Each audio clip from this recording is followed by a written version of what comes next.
Have you ever found yourself reacting more strongly than you wanted to? Maybe a small comment someone made bothered you all day long. Or maybe you were worrying about something you simply couldn't control. You might have felt overwhelmed, shut down, or emotionally exhausted and couldn't quite explain why. What if the problem isn't that you're overreacting? What if your nervous system is simply doing exactly what God designed it to do?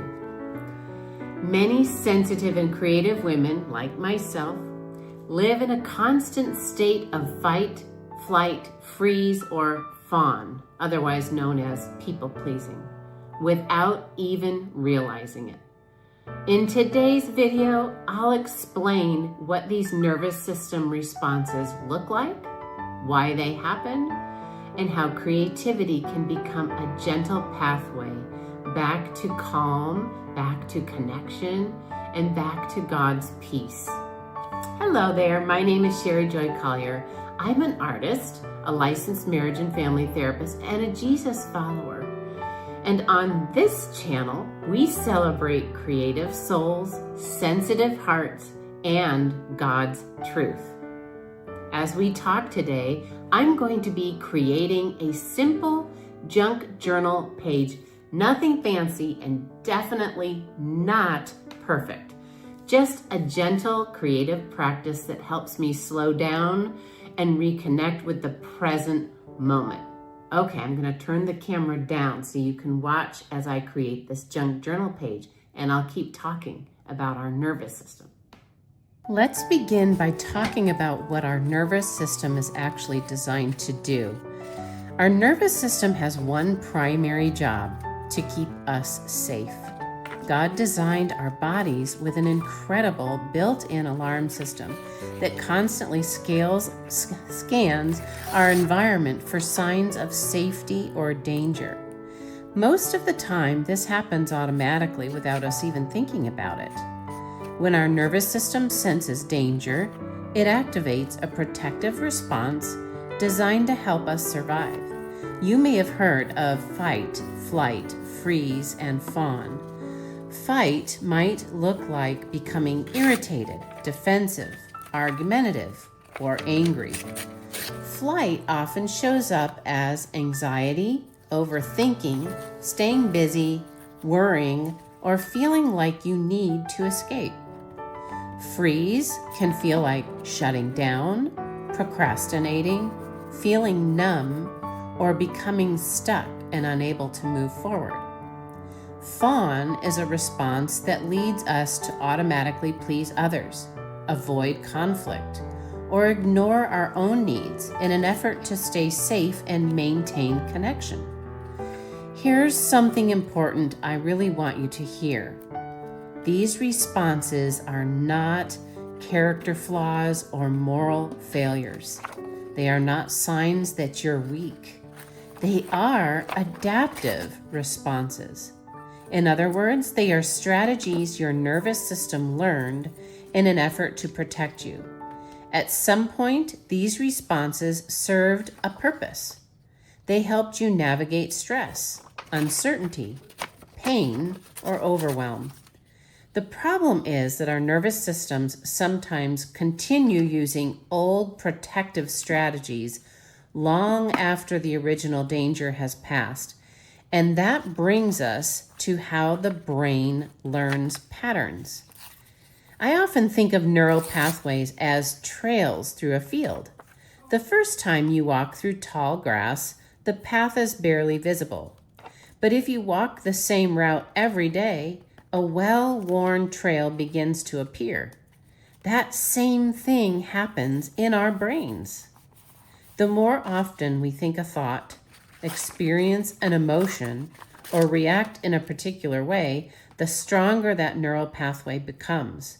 Over time, our brains become very efficient at traveling familiar routes. This means that a nervous system can begin responding to present situations as if old threats are still happening. A harmless comment, may feel deeply threatening. A disagreement may feel much larger than it really is. An uncertain future may trigger fear that seems out of proportion to the moment. The nervous system isn't necessarily responding to what's happening now. Sometimes it's responding to what it learned years ago. And this is where healing begins. Healing starts with awareness. Before we can change a pattern, we have to notice it. Instead of asking, "What is wrong with me?" we can begin asking, "What am I experiencing right now? What emotions am I feeling? What sensations do I notice in my body? Is my jaw tight? Are my shoulders tense? Is my heart racing, or do I feel restless? Do I feel shut down or anxious?" When we become aware of what's happening inside of us, we create space between the trigger and our response, and that space gives us more choices. Healing also involves creating experiences of safety. For me, that often begins with prayer. It may involve sitting quietly with God and honestly sharing with Him what I'm feeling. It may involve taking several slow, deep breaths and allowing my body to settle. It may involve repeating Bible verses that remind my mind and body of what is true. When we do this, we're helping our nervous systems recognize that we are safe in the present moment. We're gently teaching our brains a new pattern. One of the most encouraging discoveries in neuroscience is the concept of neuroplasticity. Neuroplasticity simply means that our brains can change. God designed our brains for growth, learning, adaptation, and renewal. New neural pathways can be formed. Old patterns can become weaker. Healing often happens through small, repeated experiences of truth, safety, connection, and grace. Not overnight, but over time. And this is one reason creativity can be such a powerful part of the healing process. When I notice myself becoming overwhelmed, I often reach for my art journal.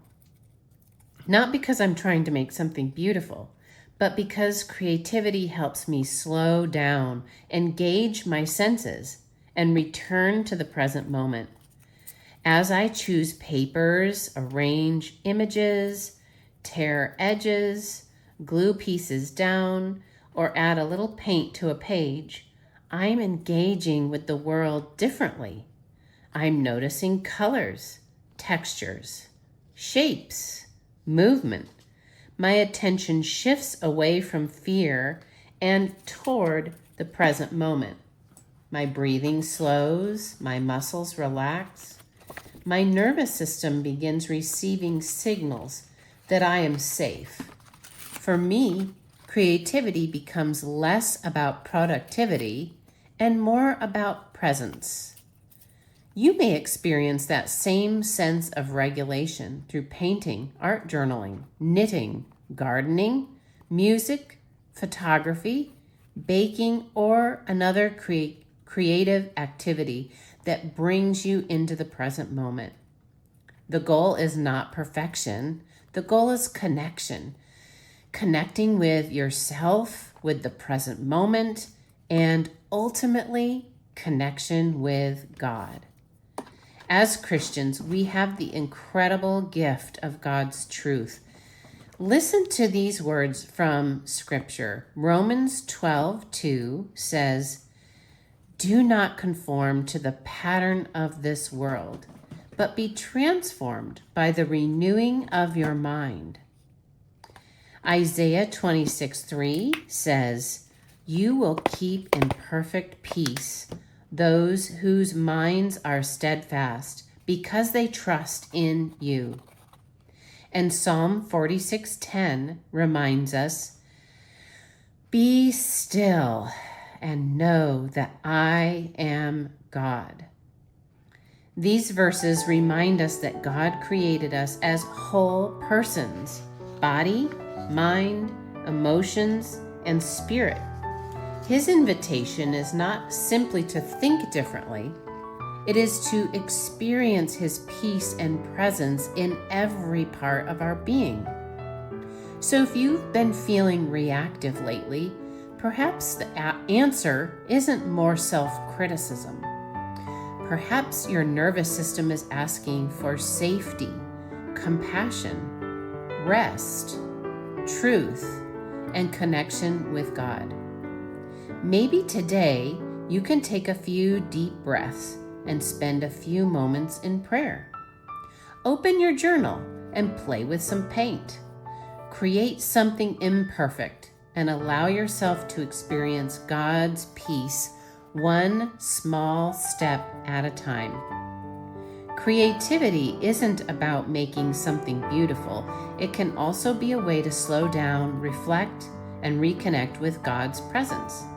If you would like a simple place to begin, I've created a free resource called Created to Flourish, a simple scripture-based art experience for women who feel drawn to create.